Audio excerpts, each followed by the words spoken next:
bit of a quarterback suggestion or a mock-up trade that we got that could be happening at this year's NFL trade deadline. There's been a lot of trades talked about around this particular quarterback, and they've kind of fallen off. I mean, we were talking about it before the podcast in the Blitz group chat. Like, the quarterback rumors have started to fall off, especially for this guy. But where do you see the fit for what guy? Kirk, they can see it, right? Like it's on the screen already. Okay, you're right. Okay. You don't have That to is do like a drum totally roll. my fault. I was completely building that up, dude. Oh man. Okay, for future reference, won't do that. But go ahead and continue about the guy that's on Yeah, screen. technologically we have advanced to the point now where we can we have a little bit of a visual aspect of the show. But yeah, Kirk Cousins to Atlanta. Now, when we first thought of this idea, I was kind of on we'll send Kirk Cousins to the Jets trade. Like, he's got 1 year left on his deal, or the remainder of this year left on his deal. He can go to the Jets for 2 months, maybe save their season, and then go sign with a new team. Now, there's a lot of issues with that I've as I think about it more, it doesn't make as much sense. And this trade in general, there's definitely some holdups here. Kirk Cousins is a family man. He's been in Minnesota for a long time. He's not like a bachelor, doesn't have kids. He's planted in Minnesota. He can't just go to New York or to Atlanta for a few months. Now, I think the difference here is I think Atlanta would be willing to make Kirk their quasi long-term quarterback, not 6-7 years, but maybe 2, 3, 4 years. Give him a contract extension at the end of the year, and this is your quarterback for now, because it's being made very evident that Desmond Ridder is not the guy for them.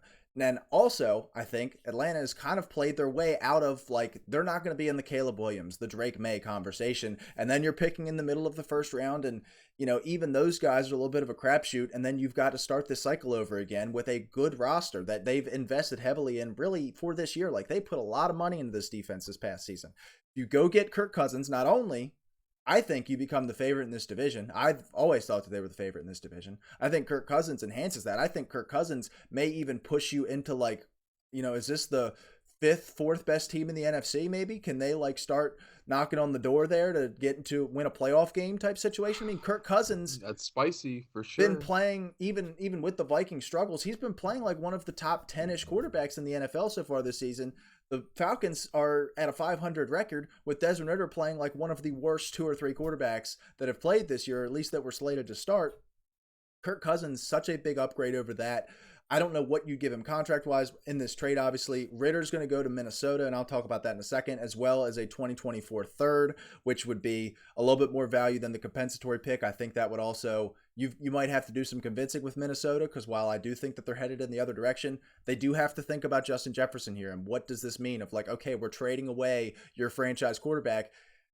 That needs to be taken into account, because he does have a looming contract extension coming up, and he may not want to sign here if there's some uncertainty about the quarterback room. But this team is not going anywhere as it's currently constructed, unfortunately, especially with Justin Jefferson out for potentially another 5 weeks. Not to mention they still have their bye. So you're only going to get, 5, 6 games of Justin Jefferson this year?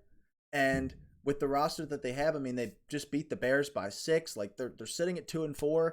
I think in a couple months they're going to be regretting that win over Chicago, especially with Chicago having 2 first-round picks. If the Vikings want to trade up for a quarterback, Chicago might be the team that controls whether or not they can do that, and they're in the division, and that becomes a big problem. So I think it makes sense to move on from Kirk now, just kind of go to the bottom and tell JJ, look, we'll give you whatever. We'll give you a blank check. You can have input on what quarterback we take, but we have to do this right now to be able to get in a position to get you a long-term quarterback, because we don't think Kirk Cousins is the guy.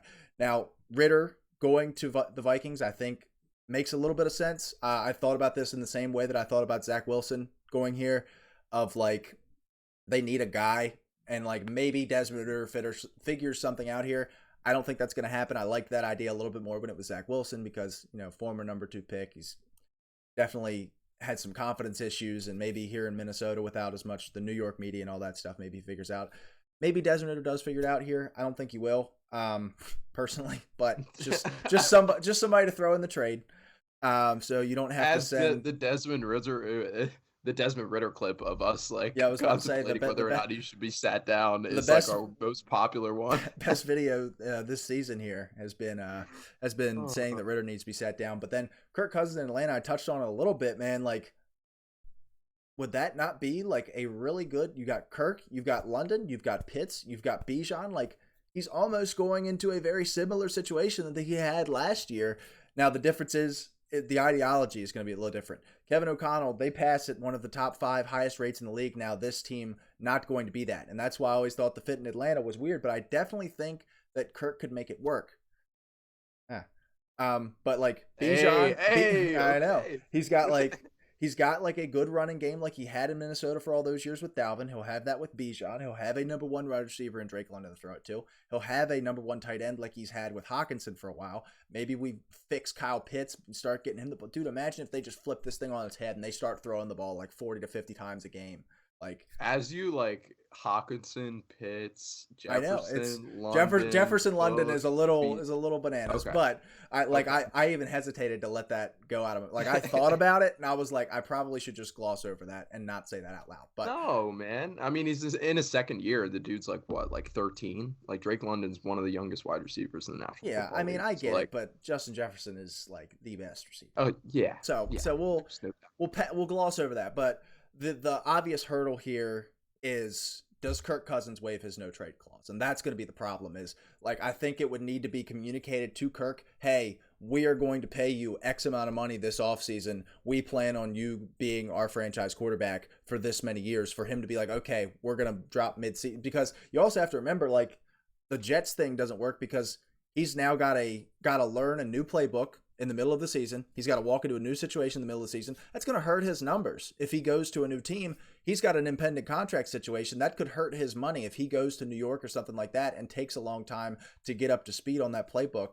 So I think there would need to be some long-term stability like provided immediately for Kirk Cousins here in Atlanta for that to happen. But I just think this deal makes too much sense for both sides to pass over it. It's just a matter of what Kirk's doing. Yeah, for sure. It's a matter of what Kirk Chains wants to do with the trade deadline because of that no trade clause. I will say, last parting thought on this one. I've talked about this before. If you're watching as a coach, you realize that Desmond Ritter is like, you could go to any other option and that would be better. But there's a reason why Arthur Smith keeps going up to the podium and saying that Desmond Ritter is his starter. Because He's insane. I think that's one plausible argument, and that's definitely valid. But I think he wants a run-first quarterback. I think this is a run-first team when it's all said and done. You still got Tyler Algier there. I mean, that's as much as Bijan's great. He is great. I'm not doubting that. But Algier is a nice change. Well, Bijan's really the change of pace back. But anyway, they got a great run game there. Yeah, I know. But they got a great run game in Atlanta. And I think that they want to identify themselves as that with a pretty good offensive line as well. So I think that they probably would, if they can, they would lean more towards like a Kyler. I don't think that's going to happen now with him returning back to practice for Arizona. Maybe that's just a PR stunt, but who knows? But maybe a Justin Fields, like some run-first quarterback maybe. But none of that would happen this year. Arthur It would Smith be Kirk Cousins. Arthur Smith did have Ryan Tannehill. Now, Ryan Tannehill is mobile, and they did use his legs a little bit, but he did have Ryan Tannehill for all those years and created a very successful offense with a Ryan Tannehill pocket passer quarterback generally and a really, really good running back, Derrick Henry, Bijan Robinson. Like, they can create that again here. And, I mean, you really start A.J. Brown, Drake London. That's much more of a comparison a little bit, just like the jump ball, like bigger bodied wide receiver type. I need to stop making these like player comparisons, but I definitely think Kirk Cousins in Atlanta, overall thoughts, I think Kirk Cousins in Atlanta could work. And I think the Vikings need a new direction, and that direction needs to be to the bottom.